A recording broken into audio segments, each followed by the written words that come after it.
자, 앞서 취재 기자를 통해서 이제 짚어봤습니다만 어제 있었던 항공기 이 개문 사고의 용의자 범행 동기에 대해서 입을 열었습니다. 관련해서 좀 더 자세히 알아보고요. 함께 한 주간의 이슈도 살펴보도록 하겠습니다. 네, 소중섭 에디터 계속해서 함께 하시고요. 허주연 변호사 새로 모셨습니다. 안녕하십니까? 안녕하세요. 네.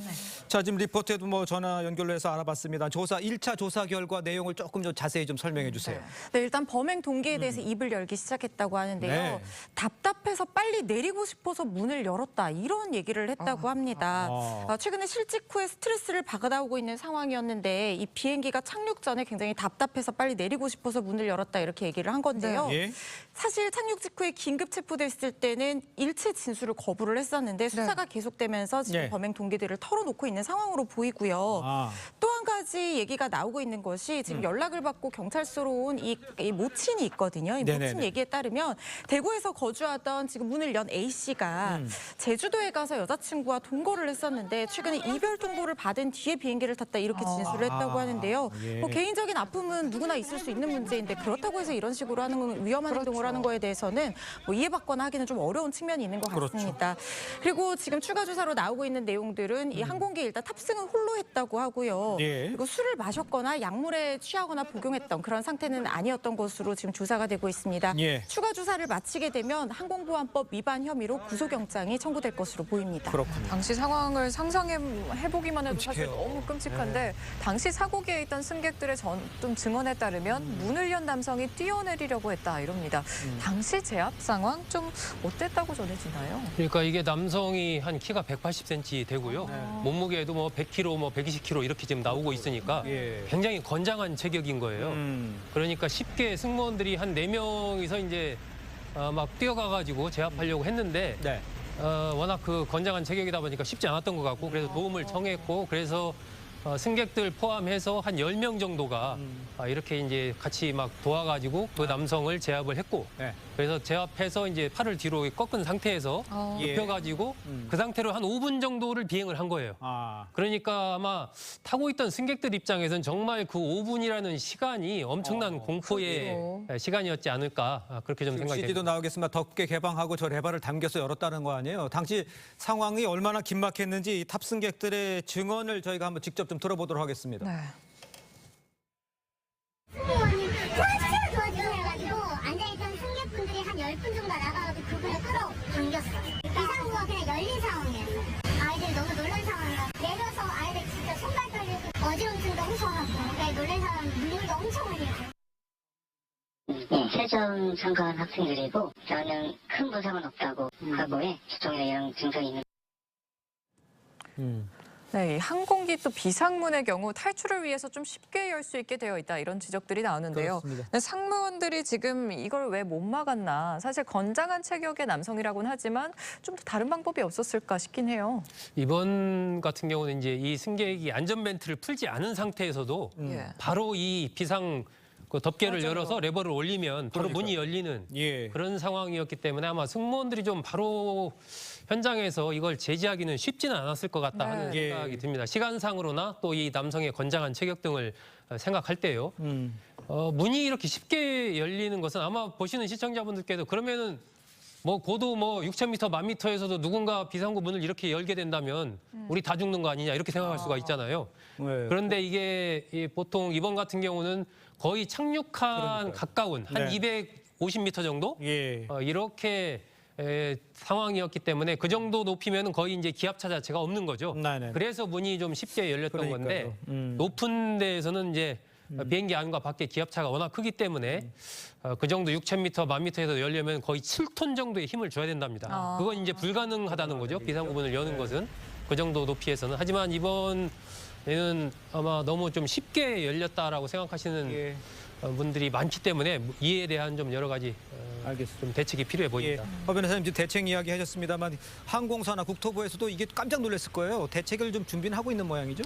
일단 비상구 관리를 하는 제어 시스템이 나와야 되는 게 아니냐 이런 얘기들이 나오고 있기는 한데 예. 그런데 비상구라는 것이 유사시에 탈출이 용이해야 되기 때문에 이걸 열기를 어렵게 만드는 것은 사실상 단점이 좀 있을 수도 있을 것 같습니다. 그보다는 비상구 좌석을 판매하는 것과 관련해서 좀 문제를 좀 지적하고 싶은 부분이 있는데요. 예. 사실 비상구 좌석 원칙적으로 비워놓게 돼 있고 아니면은 승무원이 앉도록 되어 있는데 만약에 일반 승객을 앉히게 되면은 뭐 신체 조건이나 이런 것들을 보고 예. 유사시에 승무원을 도와서 탈출에 도울 수 있는 정도의 사람을 보고 앉히도록 되어 있거든요. 네. 그런데 사실 여기가 원래는 그렇기 때문에 카운터에서 좌석을 배정을 하고 그렇지 않으면 승무원이 앉는 것이 먼저 우선시 돼야 되는데 예. 이게 항공사의 어떤 수익성 문제 때문에 이 좌석을 이 웃돈을 얹어서 이 사전적으로 유료로 이렇게 승객이 마음대로 지정을 해서 팔 수 있도록 살 수 있도록 그렇게 된 부분이 있다는 겁니다. 예. 그래서 이런 부분에 대한 어떤 비상구 좌석에 누구를 앉힐 것인가 아니면 비워둘 것인가 이게 수익성을 위해서 안전성을 등한시한 게 아니냐 이런 얘기들이 나올 수 있는 부분이거든요. 네네네. 그래서 이런 부분에 대한 어떤 제고가 필요해 보이고 지금 문제가 됐던 기종 같은 경우에는 벨트를 착용한 상태에서 레버를 열 수 있도록 그렇게 되어 있는 상황이었다고 해요.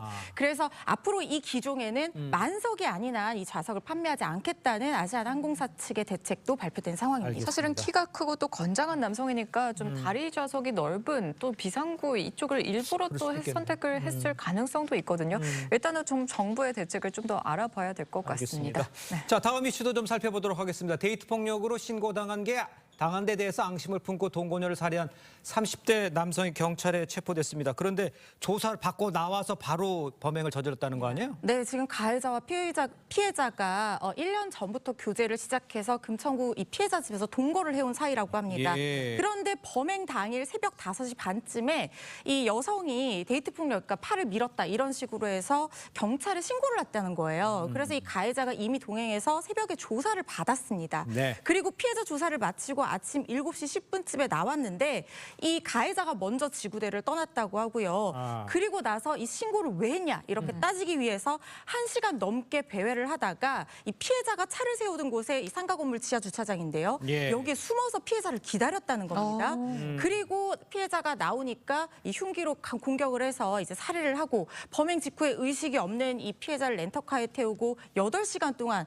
이 파주 쪽으로 달아났다가 결국에 야사냥 공터에서 잡혔다고 하는데요. 예. 지금 이게 현장에 목격자가 있었는데 바로 신고되지는 않았고 오전 10시 반쯤에 주차장에서 이 순찰을 하던 관리소장이 핏자국을 발견하고 신고를 하는 바람에 지금 이게 추적이 시작이 된 거거든요. 네. 근데 김 씨가 지금 혐의를 인정은 하기는 하는데 범행 동기에 대해서 우발적이다라고 주장을 하는 상황이어서 정확한 범행 동기와 경위를 좀 더 수사할 필요가 있어 보입니다. 그러네요. 그런데 좀 전해 듣기로는 피해 여성이 또 사건 당일에도 몇 주 전에 맞았다, 위치 추적 좀 해달라 이런 얘기를 했다고 하는데 이번 사건에 대해서 경찰 관계자는 가정폭력이나 또 아동폭력과 다르게 데이트 폭력의 경우에는 접근 금지 명령을 내릴 법적 근거가 별도로 없다 이런 얘기를 합니다. 근데 관련 법안이 있긴 한데 국회에 1년 가까이 지금 뭐 계속 돌고 있는 것 같아요. 네, 일단 지금 경찰관 얘기는 그건 것 같아요. 뭐 가정폭력이라든가 아니면 아동학대라든가 뭐 이런 것들은 경찰이 바로 긴급, 응급, 임시 조치를 내릴 수가 있어 접근 금지를 신청을 할 수가 있습니다. 예. 그런데 데이트 폭력 같은 경우에는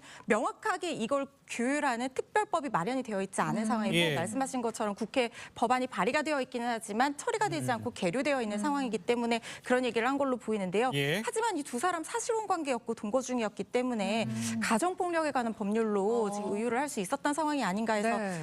안타까운 마음이 들고요. 지금 네. 데이트 폭력이 1년 사이 2020년에서 2021년 넘어오는 사이에 3배가량 급증하면서 굉장히 연인 사이에 가깝기 때문에 더 이렇게 쉽게 폭행을 한다든가 더 이 양상이 심화된다든가 이런 폭력들이 문제가 되고 있어요. 그래서 예. 이걸 특별히 규율할 수 있는 어떤 법안을 마련해야 되는 것이 아니냐 이런 목소리들이 나오고 있습니다. 알겠습니다. 다음 소식도 좀 짚어보도록 하겠습니다. 수퍼 태풍 마와르 지금 괌에 우리 관광객 한 3천여 명 발묶여 있어요. 현재 지금 어떤 상황인지 좀 업데이트를 해주세요. 지금 단전 때문에 이 물이 굉장히 중요하잖아요. 네. 식용수조차도 지금 구하기가 힘든 상황이고 예. 호텔이 태풍 때문에 다 부서졌다는 거예요. 이 숙박, 이 숙박 시설 자체도 지금 부족한 상황이라고 합니다. 예. 밤의 호텔들은 다 대부분 바다 쪽을 향하고 있기 때문에 이 태풍의 바람이 너무 강해서 이 네. 벽이 무너지고 위에서 물이 쏟아지고 있어서 아하. 지금 로비에서 이 천을 깔고 숙박을 하는 그런 상황이라고 하고요. 가족 단위 여행객들이 많이 갔어요. 네. 임산부도 있고 돌이 안 된 아이들 데리고 간 여행객들도 있는데 말씀드린 것처럼 아이들이 먹을 음식도 부족하고 편의점에서 라면이나 이런 것들 사오려고 하는데 그것도 다 떨어진 상태고 야. 또 지병 있는 사람들 의약품 구하기도 힘든 상황이라고 맞아요. 합니다. 그래서 지금 시급한 어떤 대책 마련 좀 필요해 보이는 상황입니다. 예. 네, 지금 말씀하신 것처럼 지역은 괌이 좀 가족분들이 많이 가는 곳이거든요. 임산부도 많이 가고 태교 여행도 사실 유명한 곳인데 현재 관광객들은 공항이 재개되더라도 사나흘은 더 버텨야 한다고 합니다. 근데 외교부에서 지금 뭐 대책 마련을 하고 있는 게 있을까요? 일단은 뭐 이제 교민들 거기 묶인 관광객들의 안전 문제가 제일 중요하겠죠. 그러니까요. 예, 그래서 일단 대상으로 이제 연락 채널, 카카오톡 연락 채널 이런 걸 개설을 해서 여러 가지 민원 사항 등을 접수를 받고 그에 대한 답을 주고 있는 그런 상황이고 또 병원 같은 것이 응급 상황이 발생할 수가 있지 않습니까? 예. 병원 관련된 조치 그리고 그와 관련해서 이제 그 통역 문제 이런 것의 지원 이렇게 적극적으로 여러 가지 상황에 대해서 외교부가 움직이고 있는데 가장 뭐 바라는 것은 아무래도 빨리 좀 정상화가 돼서 귀국하기를 바랄 텐데 지금 흐름 봐서는 빨라야 30일 이 정도 좀 어느 정도 가능할 것 같다 이런 얘기가 지금 나오고 있습니다. 알겠습니다. 자, 두 분과는 여기서 인사 나누겠습니다. 고맙습니다. 감사합니다. 감사합니다. 감사합니다.